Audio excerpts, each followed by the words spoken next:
Smart Listeners, hari ini saya kembali mengajak Anda untuk bersemangat mempelajari dan menguasai bagaimana melakukan komunikasi asertif terhadap orang lain, terlebih kepada pasangan halal Anda, anak, ataupun keluarga terdekat saat kekecewaan dan kemarahan membuncah di dada.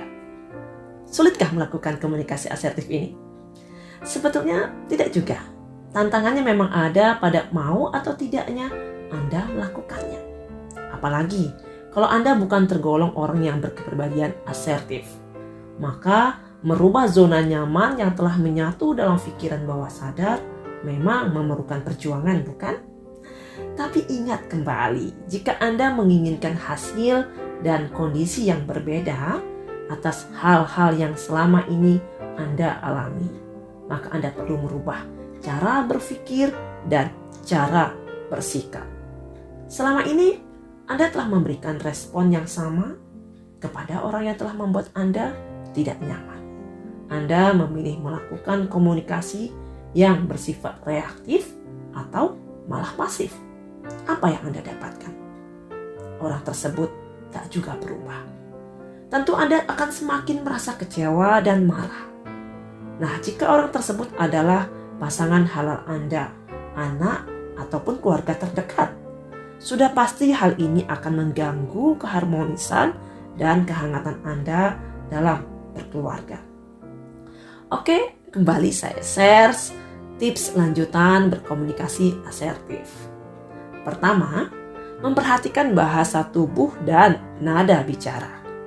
Dalam dunia ilmu komunikasi, bahasa tubuh dan nada bicara benar-benar memegang peranan penting, sehingga para pembicara yang hebat akan memaksimalkan dua modalitas komunikasi ini. Nah, Anda pun dapat memanfaatkan dua modalitas ini untuk menunjang komunikasi asertif.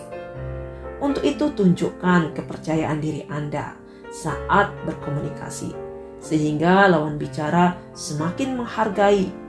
Misalnya, berdiri tegak, menatap mata lawan bicara, namun tetap rileks. Saat Anda berkomunikasi, gunakan intonasi nada yang tegas tapi tetap menyenangkan. Tentunya tidak intimidatif. Anda memang perlu menyampaikan efek dari perilaku negatif lawan bicara, tetapi sampaikan saja apa adanya, bukan dengan berlebih-lebihan. Smart listeners, walaupun bahasa tubuh sangat maksimal hasilnya, tetapi hindari bahasa kode ala pasif ataupun agresif. Apalagi jika hanya menggunakan bahasa sindiran.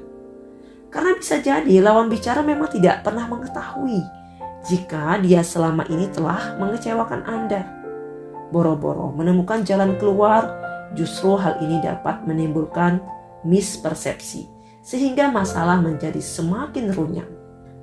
Kedua, mendengarkan dan berbicara bergantian.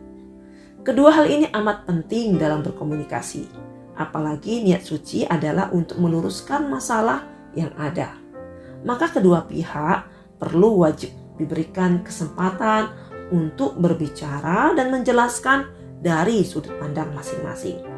Sebaiknya berikan kesempatan lawan bicara menyampaikan pendapatnya terlebih dahulu dan simak dengan baik.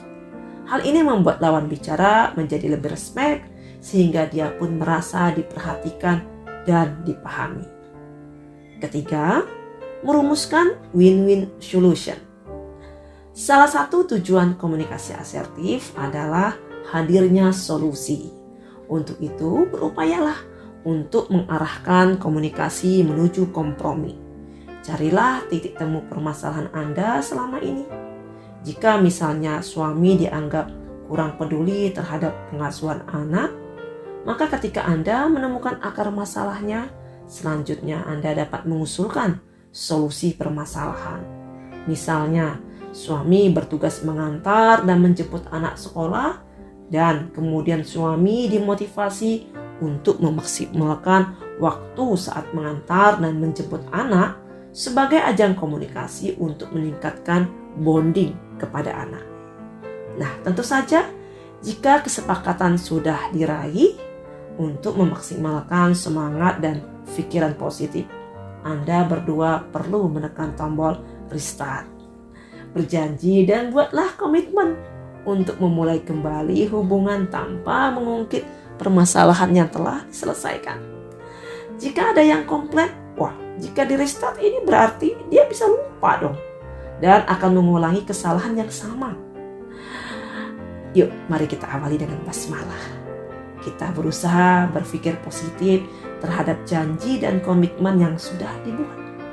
Anda perlu memberi ruang dan kesempatan perbaikan. Anda tak perlu khawatir jika dia kembali mengulangi kesalahan yang sama. Ketika Anda sudah mencoba berkomunikasi asertif, saya yakin Anda memiliki kekuatan dan kepercayaan diri dalam mengkomunikasikan perasaan kecewa ataupun marah yang lebih baik.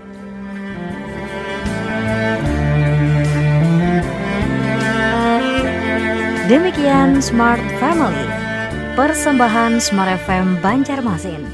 Bersama Rimalia Karim, CHT NNLP, motivator keluarga Salimah Banjarmasin, penulis buku Parenting Guide.